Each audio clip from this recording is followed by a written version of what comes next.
Hello everyone, welcome back to my channel. Today's video is a fun one. So today's video is all about meal prepping, postpartum meal prep, getting food ready for when bub number 2 arrives, which when you guys see this could probably be any day now, so that's really exciting. So the main focus of my postpartum meal prep this time around is protein and iron, and there are a couple of reasons for this. Number one, most women are actually already iron deficient before they fall pregnant, and then subsequently after, going through pregnancy and giving birth, they do actually become like iron deficient, more so, and sometimes even anemic. A lot of women take an iron supplement during pregnancy. I have been on top of my pregnancy multivitamin as well. With my last birth, I actually had a huge hemorrhage. I think I lost like between 2 and 3 liters of blood. So I was quite anemic after birth. I actually had to have an iron infusion in the hospital. It was very wild, a little bit traumatic. That's a video for another time. But the blood loss and subsequent iron deficiency meant that it took a little bit for my milk to come in. It was a lot harder for me to have the energy to look after baby. So I kind of wanted to do my best to avoid that if I do have another hemorrhage, just I'm eating well to sustain my iron levels. So whilst I think supplementation for iron and minerals and everything like that is really, really cool, I'm definitely one of those people that prefers to get my micronutrients like vitamins, minerals from whole food forms first. So that's why I'm really focusing heavily on it with the recipes I'm making to eat after baby is born. The other focus, like I said, is protein. And I feel like this is an obvious one, but you definitely have high protein needs when you're pregnant and then also when you're breastfeeding as well.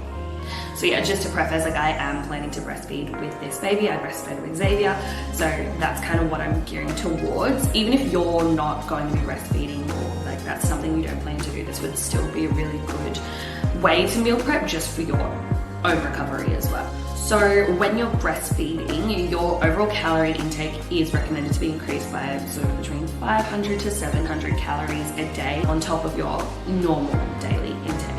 I've cited some sources that said protein intake really only needs to be upped by 20 grams. I sort of, for myself, when I'm in my prime and I'm eating the best for myself, I sort of aim to eat 120 to 150 grams of protein a day, just based on my own height and weight and all of that sort of thing. And my goals are usually to, retain muscle mass and whatever.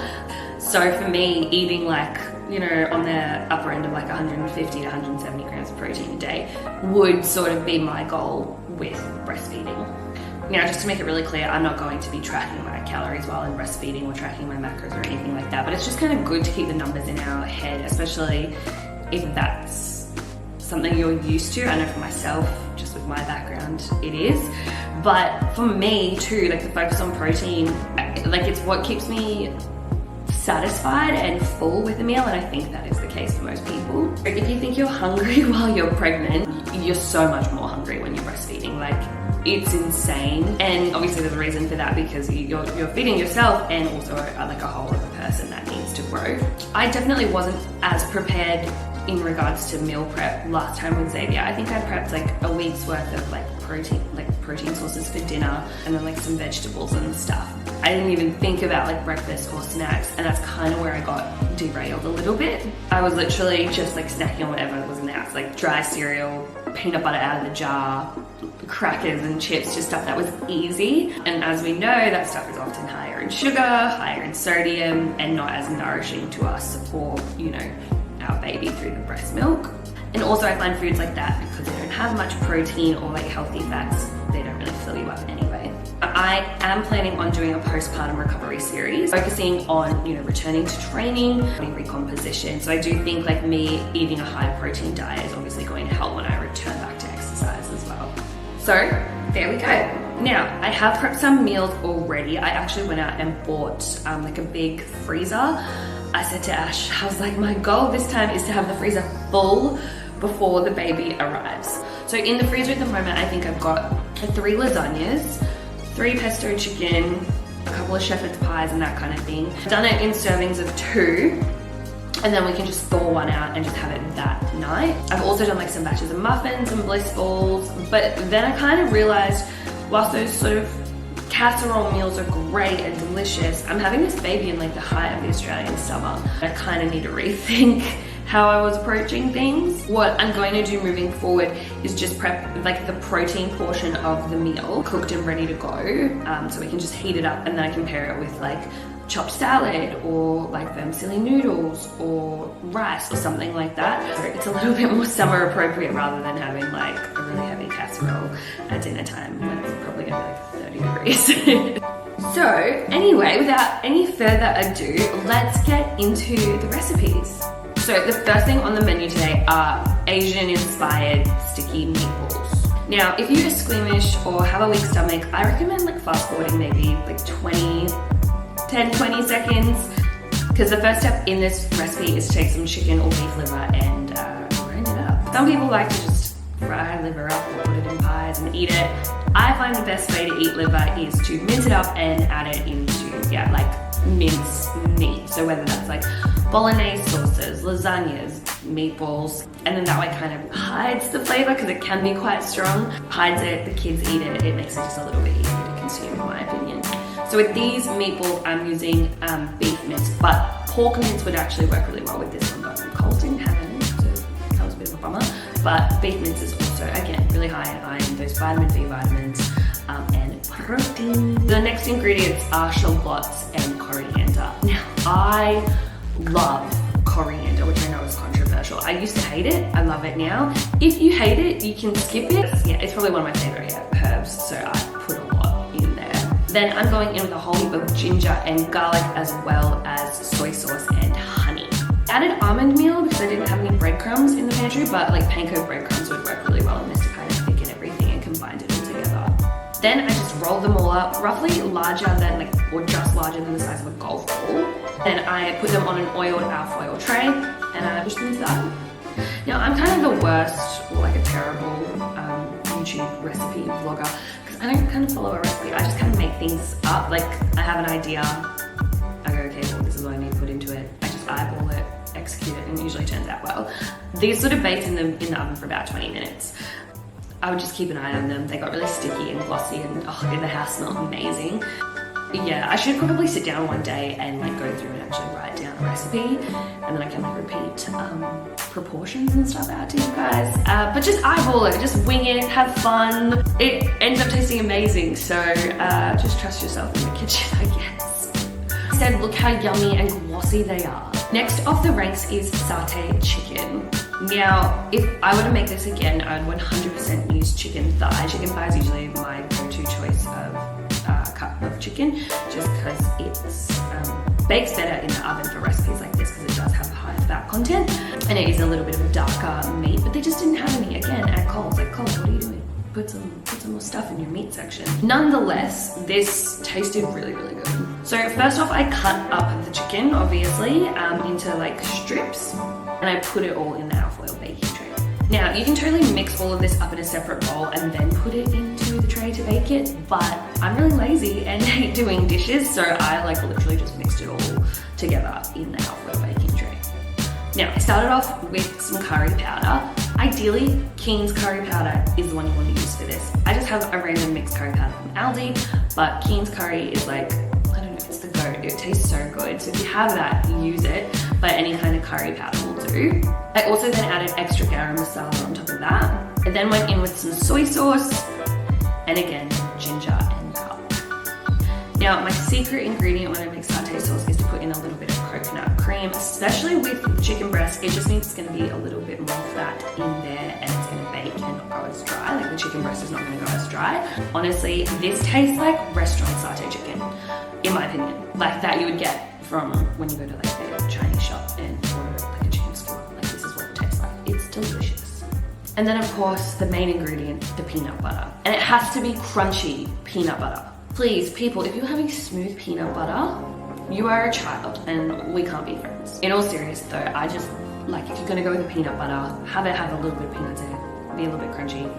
It's just, texturally, it's delicious. Like, I love this Mavis one. It's literally peanuts and sea salt, like that's it. What I did, I just mixed all the ingredients up, and yes, I did use my hands. I hate touching raw chicken. Sometimes like a spoon just isn't enough, and you know, hands are the best kitchen utensils that God blessed us with, so you just gotta get in there and like mix all the flavors together. I then had some more shallots cut up, so I just sprinkled that on top with some coriander as well. Chose some alfoil and then popped it in the oven, and I baked it covered for like the first 15 minutes, and then I took alfoil off, put it back in the oven and let it get like all crispy. I did actually also stir it through a couple times until it kind of got crispy all the way through. And like I said, this was so yummy, and I'm so excited to pair this with like some salads, or even like, oh, like even in a wrap, that would be delicious. I made some lemongrass chicken for this meal prep as well. Didn't end up filming it because my toddler was just having a really rough day and really needed me, and I don't like having the camera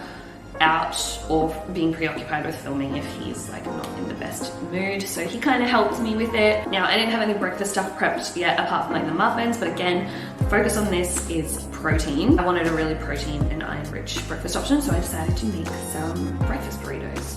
Now, I had saved half of like the minced liver from before, so I used half of it in the meatballs and then saved the other half for this. And I cooked that in the pan with some ground mince as well, some ground beef mince again.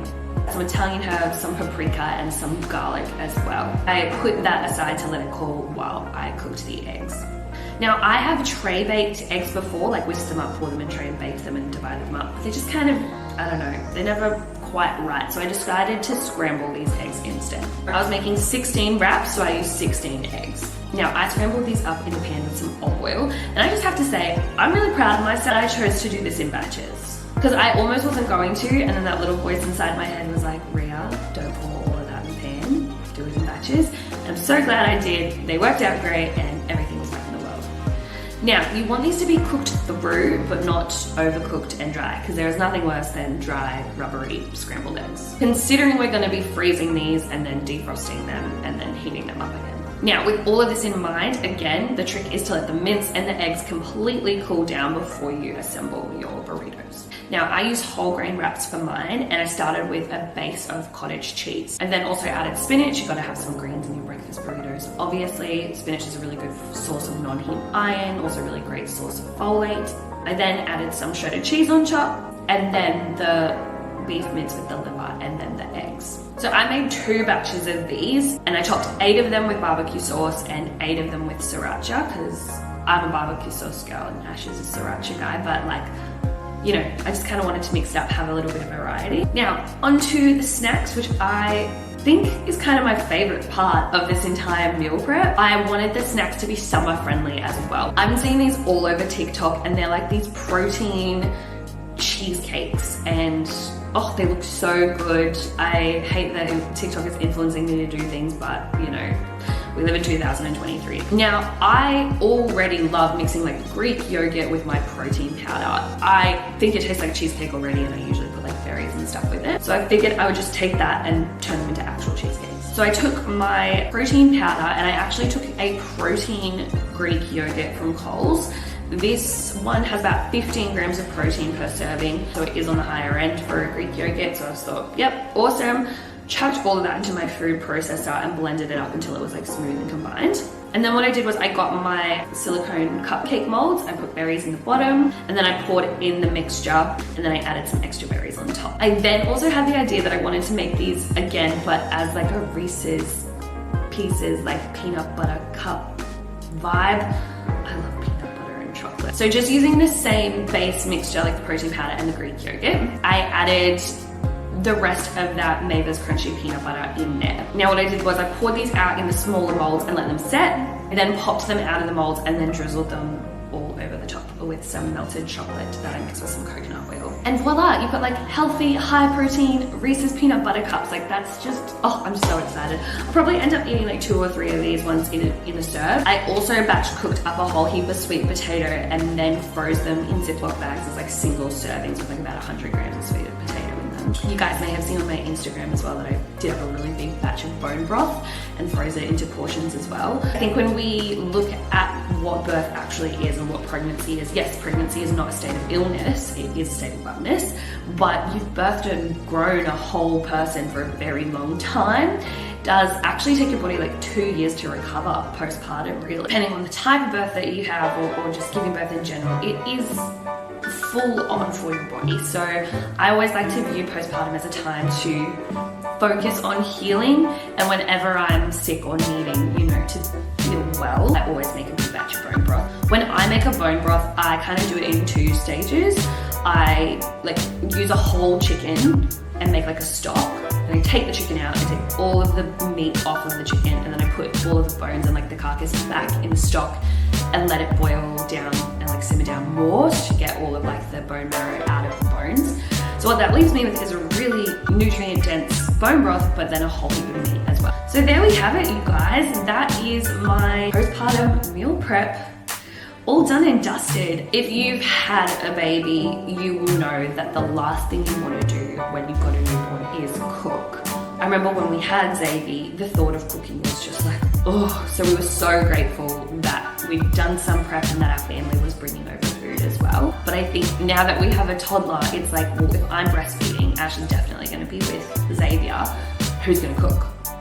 No one wants to do that. So I'm really, really glad we've taken the time to do this, and that way we're not just going to be ordering Uber Eats and McDonald's, because that would be the alternative, if I'm honest, which is not going to be good for your recovery. It's not going to be good for how you're feeling. That's not really good for your, you know, keeping up your milk supply and stuff if you are breastfeeding. I hope that this has sparked like some inspo for you if you are pregnant and or breastfeeding and want to do a meal prep, or even just for, you know, meal prep in general. If you liked this video, please give it a thumbs up and subscribe, because it really does support my channel. Like I said, I'm doing a postpartum recovery series. Stay tuned for that, and I'll see you guys in my next video. Bye!